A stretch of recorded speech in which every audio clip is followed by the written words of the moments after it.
ашигт малтмалын салбар дахь түншлэлд суурилсан мэргэжлийн боловсрол сургалт төслийн дэмжлэгтэйгээр боловсрол телевиз бүтээв.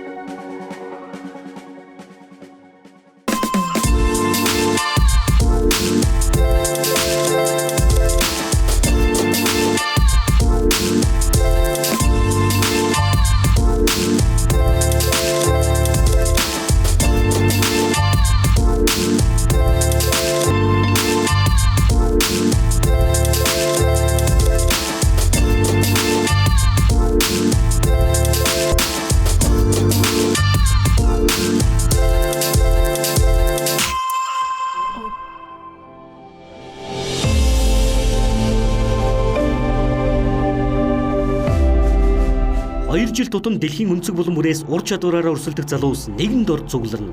Энэ бол дэлхийн ур чадварын тэмцээн ур чадварын олимп. Mongolia!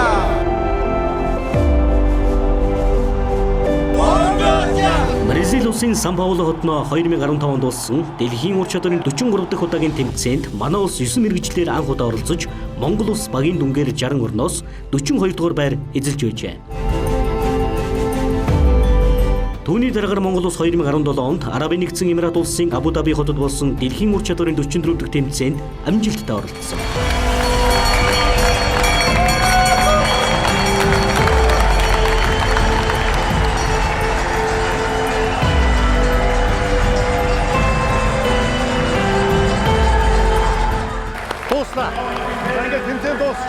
Thank you again for showing the world that the youth of today steps up to the mark and is capable with being trusted with our future.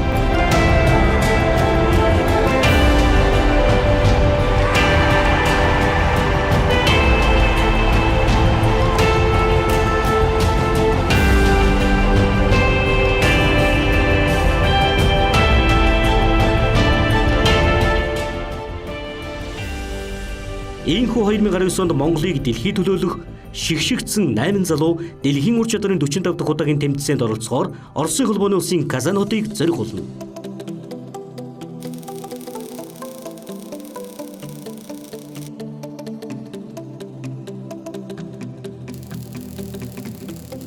Нандар ангид байхад манай нэг ажил дээр гайнаар хэлгэж үзүүлж исэн. Тэгэл 9-д төгсөөд их сургууль биш коллежд орж гайнаарч болно гэдээ орсон байгаа.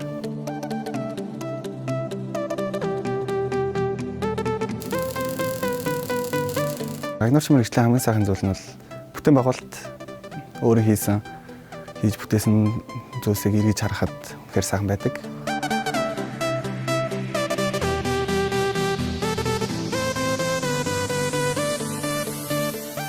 Манай барилгач юм болохоор цог дагаж авсараа тэгээд сүүлдээ барилгач дултай болж өргөн мэржлээ сонгосон баг.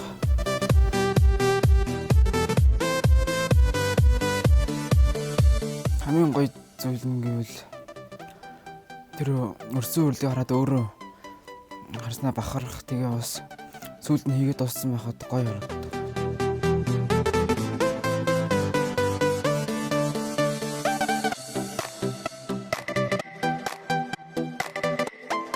Токер мэргэжлийн талаар гэвэл наривчлж шаарддаг.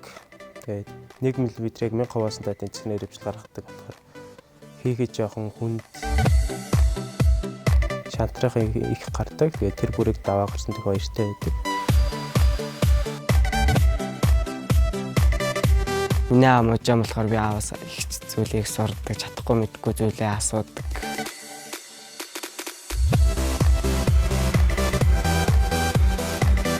Ирээдүйдийн мэргэжлээр ажиллаж бусдадаа үлгэр жишээж байхыг хүсдэг.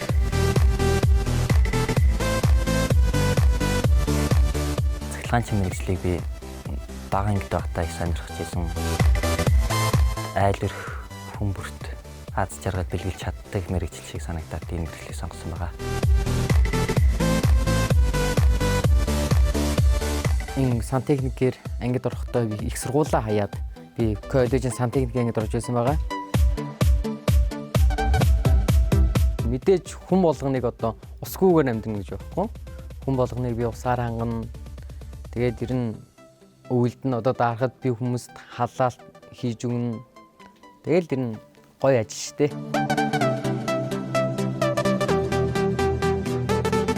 Ер нь сонирхолтой. Өөрөө өгсөө янз бүрээр засуулах дуртай. Хүнийг нэг тийм өөрчлөлтөг тийм гоё мэргэжил. Намайг Лавгчрын Чи Баяр гэдэг. Би Хөвсгөл аймгийн мэрэгч сургалт үйлдвэрлэлийн төвийг төгссөн.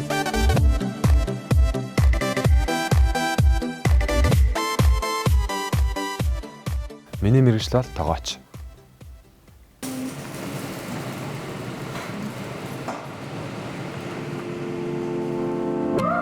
Мэргэжил сургалт үйлдвэрлэлийн төв, хүнс технологийн политехник коллежууд мэргэжилтэн бэлтгэхтэй ер нь ялангуяа тогооч гэдэг мэргэжилтэн бэлтгэхтэй ерөнхий хөтөлбөр нь болохоор онол практик дээр ер нь хосолсон хэлбэртэй байдаг.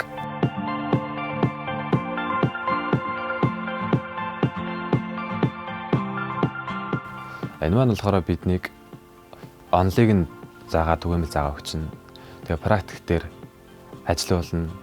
Жилд 2 сар дадлагт гаруулна. За ийм болохоор бид нэр цаашдаа ажлын байран дээр гарахдаа ажлын байр гэсэн нээлттэй байдаг.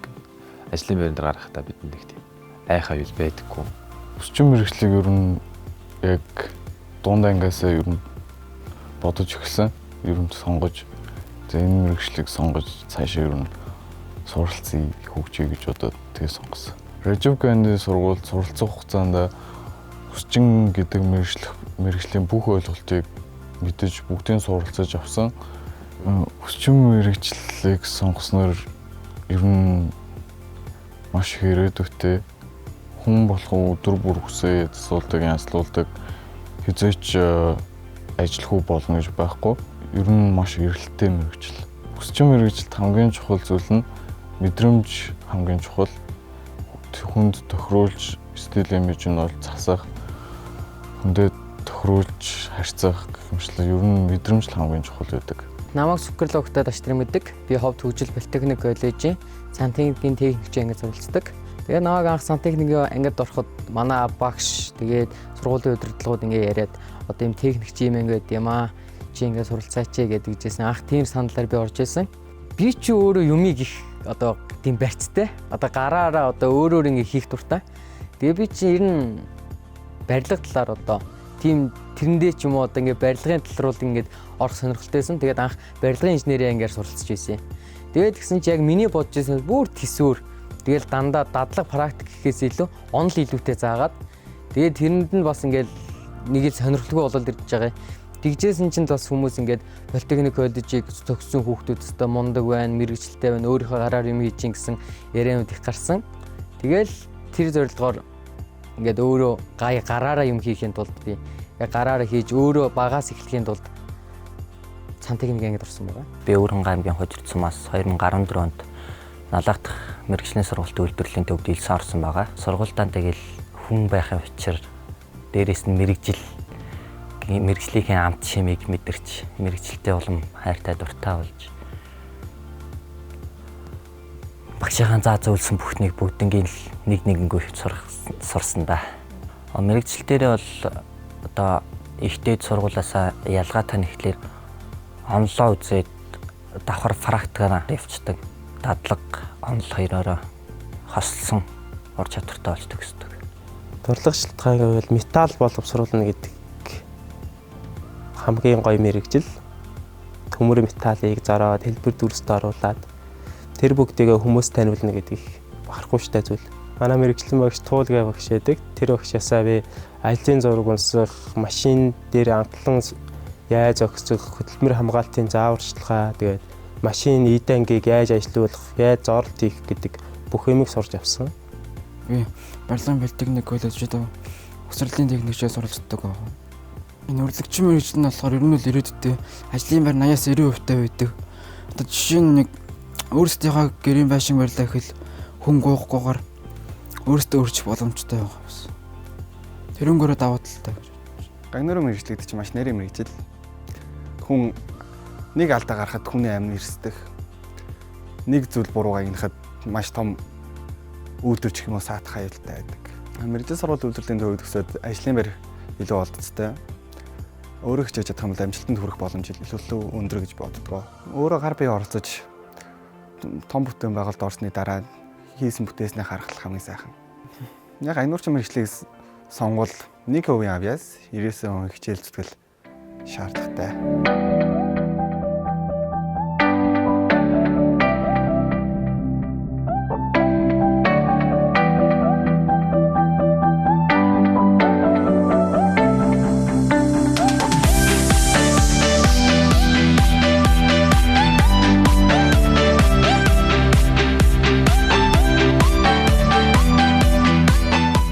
Дэлхийн ур чадварын тэмцээн гэдэг бол дэлхийн 70 гаруй орн өрсөлддөг 22-оос доош насны хүүхэд өрсөлддөг. Нэг л оролцсон хүүхэд нь хэж оролцож болохгүй. Оролцож байгаа улс орнууд болон оюутнуудын чансааг шалгасан нэг осны мэргэжлийн олимп байнамаа. Ур чадварын тэмцээнээс Монголын удаа 45 дахь удаа 3 дахь удаага оролцож байгаа Монгол улс. Дэлхийн ур чадварын тэмцээнд оролцох эрхийн төлөө 3 үе шаттай тэмцээнд өрсөлдсөн. Тоглоом тэмцээнүүд их хөрсөлдөөнтэй болсон манайх. Нилээ олон цагийн хичээсэн эцэст төрүүлж гарч ирсэн байгаа.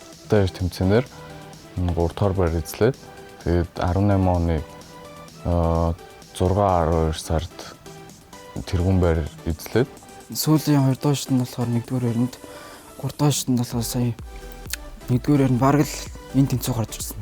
Ер нь яван чангарсан да. Тэгээ сүүлд нь 2 дугаар шатныхаа тэмцээн дээр шилдэг 5-аас 2 дүлцсэн. Эхний 2-ыг авна. Тэгээ 3 дугаар шатанда ил 5 байдлаа тэгээд дүрлсэн.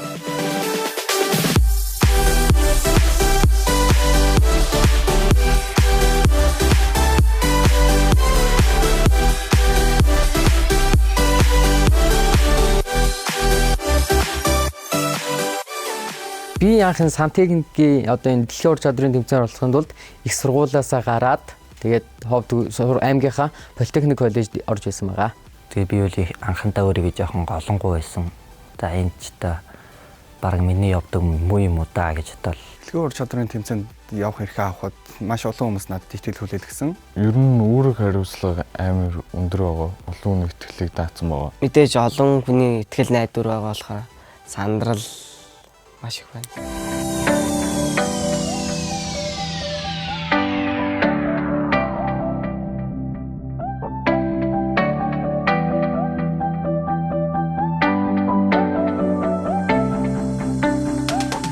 Казан болох тэмцээнд хамгийн их бэлдэж байгаа зүйл маань гэвэл технологи байгаа.